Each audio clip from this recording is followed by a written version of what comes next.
Well, now it's my pleasure to introduce Phil Middleton, who is the Deputy Chairman of the official Monetary and Financial Institutions Forum Advisory Board and a Director with Rifle House Capital. Phil has advised numerous governments and financial institutions on the potential implications of Brexit, and he's promised to throw a few firecrackers at us this today about these issues. So, Phil, please take the stage.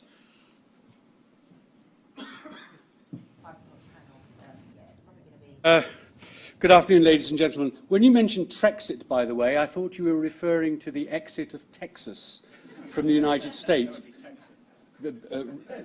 Interestingly enough, Texas is the only state in the Union that has written into its constitution a clause that allows it to vote on and leave the United States should it wish to. So there's a thought for you. Staying with the American theme, American Senator Dick Tuck, who was a senator for California, once said, "The people have spoken, the bastards." So in the light of that, I really don't think you're going to be interested in my views on Basel IV or whether paragraph 393 of MiFID III is going to have 2 or 3 commas in it. Let me just say, in passing, the UK will leave the EU. And by that I mean by 2019, the United Kingdom will be outside of the political machinery of the EU. I was in Italy a couple of weeks ago, and a member of their government said, Signor Middleton, can you tell me, when are you having the second referendum? I said, well, what second referendum? Well, clearly the British people got it wrong the first time round. You have to give them a chance to vote again. And of course, this is EU we're talking about, where people vote no in Maastricht or Nice, or they elect presidents that they don't like, and the EU says, go away, do it again, have another vote, get it right. It ain't going to happen. So, item 1 in your planning, the UK is going to leave. Now, is that going to be soft? Is that going to be hard? Is that going to be something different? I don't really know, but the reason that the UK is leaving is very much the ones that Jacek was referring to. It is about sovereignty. It's not about immigration. It is partly about kicking the elite. It is partly about kicking the establishment. It is about, somebody put it, getting our lives back. In the United States, 90% of the population has not had a pay rise in real terms since 1978. That's what the American presidential election is about. Similarly, in Europe and in the UK, QE is destroying savings, destroying incomes, destroying people's livelihoods. So the negotiations for the UK leaving are going to be painful. There are going to be all kinds of kites flown around the way, positions taken, some extreme, some mild. Every day we are going to see debates in our press, in our media, with all the various actors scrambling for position. Remember, this is not just a one-on-one negotiation happening here. We have, in Brussels, we have an electorate, we have a commission, an unelected commission. We have the Council of Ministers. We have the national electorates of 27 member states, not to mention another 9, or is it 10, provinces, semi-provinces, other people with a vote. And everybody here is positioning for advantage. So expect an awful lot of confusion. And I'd like to say, look, I can give you a clear picture of what it's going to look like. I can't. I hope it will be a bespoke, friendly deal. It will not be Norway, it will not be Switzerland, it will not be Canada. It'll be something bespoke and something unique. The city will lose some bits, it'll gain some bits, but will continue, as Jacek pointed out, to be the financial capital of Europe for some time to come. The city has been battered in the 20th century by many things. It is highly resilient, it is highly motivated, it is highly skillful. The real issue for the city is not are bits going to move to Milan or Berlin or Frankfurt, it's who's going to move to New York, Dubai or Singapore.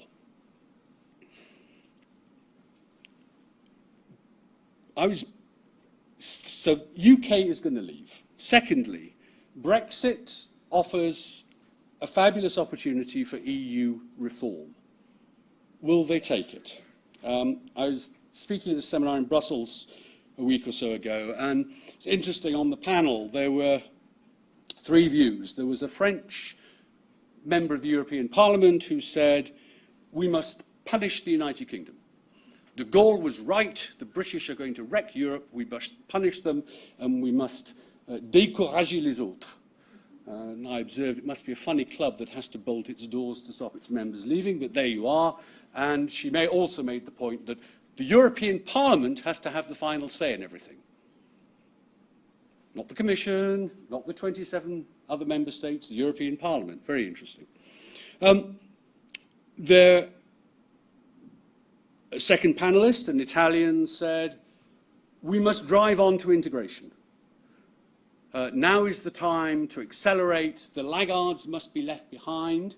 And by laggards, by the way, he also meant those members of the EU who have signed up to the single currency legally, but not yet joined it. I wonder who that might be.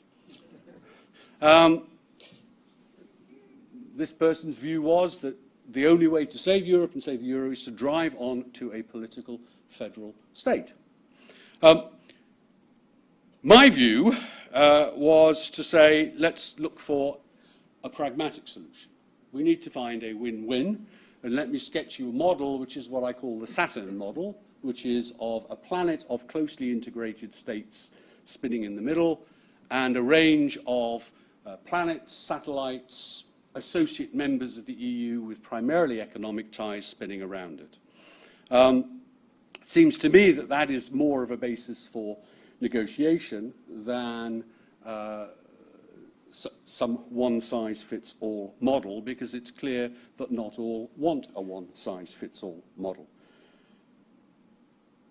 Now, there is a preference in some quarters, in some countries, that their countries should be run by technocrats in Brussels rather than by people elected by local electorates. And let's remember that in the nicest way possible, the EU does not like electorates and it does not like nation states. Because the view of the founding fathers is that left to their own devices, electorates and nation states tend to do rather nasty things to each other and tend to do nasty things to their own people. And in many respects, the EU has been remarkably successful for 50 years in driving through that view. The problem, I think, for the EU now is a lack of vision and a lack of leadership. Where does the EU go next? A whole slew of crises face the EU. On the political side, you have the Italian referendum coming up, you have the Dutch elections, you have the French elections, you have the German elections, you have elections in the Czech Republic and in Slovakia, any of which could throw up destabilizing anti-EU parties, many of whom are deeply hostile to Brussels.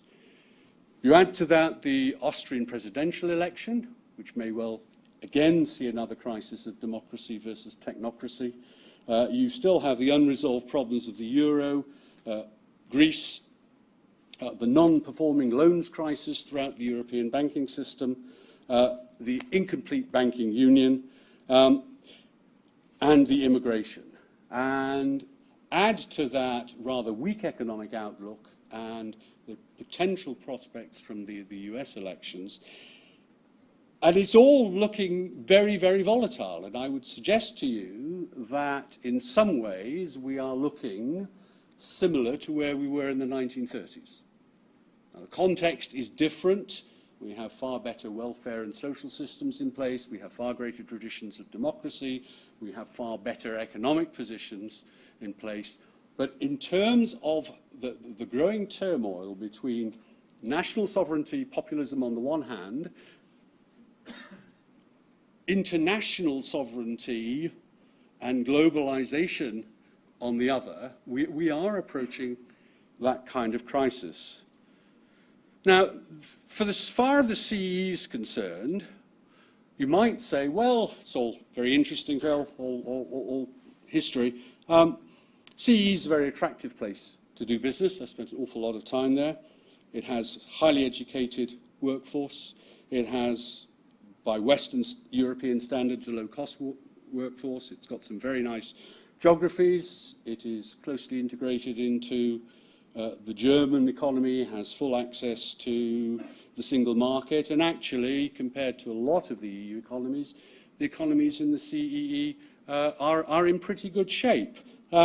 So what's not to like there? Well, there are some bigger issues. Clearly, the future structure of the EU is one.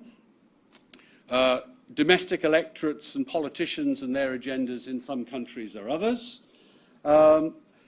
Lackluster economic performance in the rest of Europe is worrying, given economies that have increasing dependence on the EU, and increasingly the CEE economies look to within the European market rather than outside of it.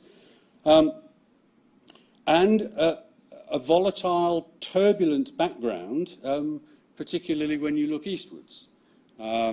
Quite where Russia is going is anybody's guess.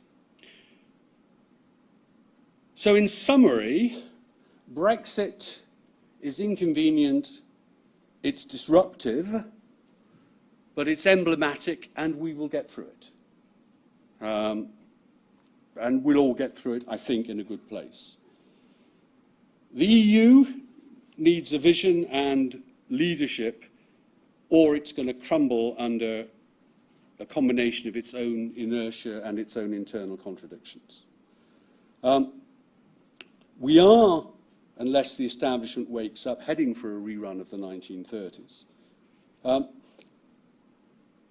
I'd finally remind you of, I think it was Nathan Rothschild's observation, that therefore the time to invest and to make money is when there is blood running in the streets. I wouldn't quite go that far, but I think for business people, the big question now is, do I double up and invest, or do I hunker down in my bunker with my helmet on and wait for it all to go away? Thank you.